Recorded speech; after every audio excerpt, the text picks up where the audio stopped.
transportasi laut dari Banda Aceh menuju Sabang maupun sebaliknya masih tetap normal meski BMKG Sabang memperkirakan tinggi gelombang laut bisa mencapai 2,5 meter.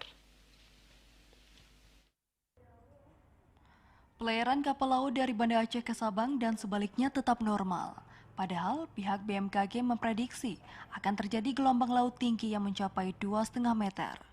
Bahkan angkutan laut kapal Roro justru terjadi penambahan trip dari 3 kali menjadi 4 kali penyeberangan.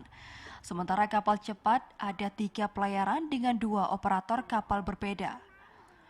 Menurut Kepala UPTD Pelabuhan Balohan Sabang, Agus Tiar, melalui staf informasi Ida Aryani, pelayaran masih berlangsung sesuai jadwal dan tidak ada terjadi penundaan pelayaran.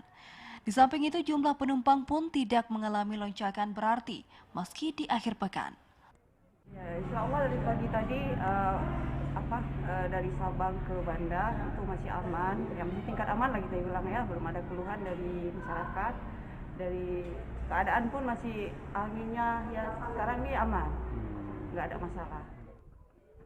Ia menambahkan dalam pelayaran kapal Roro pukul 10.30 dari Sabang, seluruh penumpang yang berjumlah sekitar 250 beserta kendaraan terangkut semua, sementara jumlah kedatangan juga tidak jauh berbeda.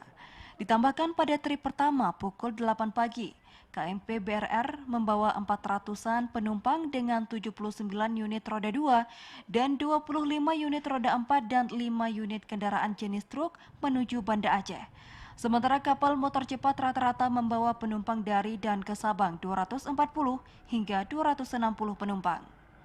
BMKG Kota Sabang sendiri dalam rilis hari ini memperkirakan tinggi gelombang di sekitar perairan Sabang bisa mencapai 2,5 meter dengan kecepatan angin 2 hingga 20 knot. Dari Sabang, Mahfud TVRI Aceh melaporkan.